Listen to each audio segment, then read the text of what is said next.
میں علامہ صاحب کی طرف آتا ہوں. صاحب کیوں آپ یعنی ایران کیوں لوائلٹی کو گین کر رہا ہے شیعہ کی, اور یہ صرف شیعہ ووٹ گین کرنے کے لیے کر رہا ہے یہ سارا فلسطین کا تماشا اور یہ میزائل اور یہ اٹیک؟ کیا ہدف ہے؟ فلسطینیوں کی امداد ہدف نہیں ہے؟ بسم اللہ الرحمن الرحیم. دیکھیے فلسطین میں جو کچھ ہو رہا ہے اس میں دو مقاصد ہیں. ایک تو جو ناجائز حملہ ہے, ناجائز قبضہ ہے یہودیوں کا مسلمانوں کی سرزمین پہ, کیونکہ وہ زمین الہی زمین ہے, پہلی بات یہ. اور دوسرا ظلم کے خلاف ہے. یہ نہیں کہا جا سکتا کہ صرف شیعوں کو ہی ساتھ ملا رہا ہے. ایران کا ایک اعلان ہے تمام امت مسلمہ کے لیے. یہ الگ بات ہے کہ شیعہ ہی ساتھ مل رہے ہیں. اب ایران جب ان کے مقابلے میں آیا تو ایک شیعہ کنٹری بن کر نہیں آیا. میں بلکہ اپنے دروس اور مجالس میں بھی یہ جملہ کہا کرتا ہوں کہ تشیع اسلام کے فرقوں میں سے ایک فرقہ نہیں ہے. تشیع اسلام کی تصویر ہے, حقیقی تصویر ہے. اب اسلام اور یہودیوں کا مقابلہ چل رہا ہے, نہ کہ شیعوں کا اور یہودیوں کا چل رہا ہے. اب اگر یہ کہا جائے, اور یہ عموماً سوشل میڈیا پہ کہا جا رہا ہے کہ 57 اسلامی ممالک ہیں جن میں ایک ہی کیوں آگے ابھر کے آ رہا ہے, تو یہ کوئی حیرت کی بات نہیں ہے, کیونکہ ہم اسلام کا وارث تشیع کو سمجھتے ہیں, اسلام کا چہرہ تشیع کو سمجھتے ہیں. اور ایران وہ حکومت ہے کہ جہاں, ایران وہ ملک ہے کہ جہاں حکومت ہی تشیع کی, یعنی اسلامی حکومت, تشیع کی یعنی اسلامی.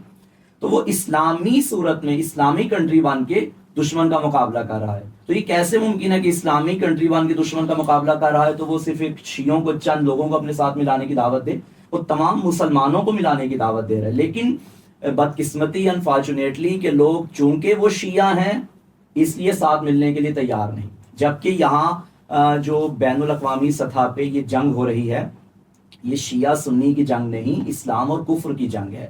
اگر ہم اندرونی تعصب کو نکال کر یہ دیکھیں کہ بھائی ہمارا چہرہ بن کر ایران سامنے جا رہا ہے, ایران ہمارا وارث بن کے سامنے جا رہا ہے, ہم اس کے پیچھے, بھائی اگر تم نے آگے آنا ہے تو تم آؤ, ہمت کرو, ایران تمہارے پیچھے آ جائے گا. لیکن جب کوئی ہمت نہیں کر رہا, اس نے کی ہے ہمت, تو تمہیں چاہیے کہ تم اس کے پیچھے جاؤ.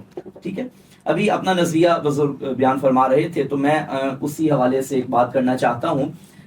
ابھی بیان کیا کہ یہاں سے وہاں حملہ ہوا تو ان کا نقصان نہیں ہوا, تو ادھر سے ادھر حملہ ہوا تو ان کا نقصان نہیں ہوا, لہٰذا یہ جنگ نہیں ہے, جنگ ہو ہی نہیں سکتی. دیکھیں سوشل میڈیا ہے نا, سوشل میڈیا نے, فیس بک ہے, یہ سارے الیکٹرانک میڈیا ہے, سوشل میڈیا ہے, اس میں ایک بتایا گیا کہ بھائی اسرائیل کا کوئی نقصان نہیں ہوتا, جب بھی ایران حملہ کرتے ہیں اسرائیل کا کوئی نقصان نہیں ہوتا. یہ سوشل میڈیا کس کے ہاتھ میں ہے؟ اسی کے تو ہاتھ میں ہے, اور وہ اپنی ہی وکالت نہیں کرے گا تو کس کی کرے گا؟ دیکھیے ایک دور تھا کہ وسائل زیادہ تھے معلومات کے, وسائل کم تھے, وسائل کم تھے اور سچ تلاش کرنا آسان تھا. ٹھیک ہے, مثلا آپ بہت پیچھے چلے جائیے تو اخبار کا دور ہوتا تھا, تو اخبار میں بھی جو سرخی میں, بڑی سرخی میں جو خبر آنی ہے وہی سچی ہے, کیونکہ سرخی میں آئی ہوئی ہے. ٹھیک ہے, وہ دور گیا, اشتہارات آ جاتے تھے, پھر جو اشتہار میں پھر جناب دور گزرتا گیا, ٹی وی آ گئے, ٹیلی ویژن پہ جو خبریں چلتی ہیں, 9 بجے کا جو خبر نامہ ہے جو اس میں خبر آئے گی وہی سچی ہوگی. ٹھیک ہے, اب چونکہ وسائل کم ہے سچ تلاش کرنا آسان ہے, لیکن وقت گزرتا گیا, وسائل بڑھتے گئے, اب وسائل بڑھتے گئے تو سچ تلاش کرنا مشکل ہو گیا. ٹیلی ویژن پہ بھی جو 9 بجے کا خبر نامہ تھا اس کی جگہ کافی خبر نامے آ گئے, کسی نے ARY پہ بھروسہ کیا, کسی نے جیو پہ, وغیرہ وغیرہ. اب جس کو جو اچھا لگتا ہے اسی کو وہ حجت سمجھتا ہے اور اسی کی بات کو سچ مان لیتا ہے. اب مثلا ایک ٹی وی چینل ہے, اس کے نزدیک یہ حملہ نہیں ہونا چاہیے تو وہ بتائے گا کہ نقصان نہیں ہوا. ایک ٹی وی چینل ہے وہ چاہتا ہے کہ جنگ ہو رہی ہے, نقصان ہو رہا ہے, تو وہ زیادہ نقصان بتائے گا. اب سچ تلاش کرنا مشکل ہے. اب تو دور ایسا بھی, ہماری پہلے بھی بات ہو رہی تھی, اب ٹیلی ویژن کی طرف بھی کوئی نہیں جاتا. اب آپ کے ہاتھ میں موبائل ہے, ہر بندے کا چینل ہے, ہر بندے کا اکاؤنٹ ہے.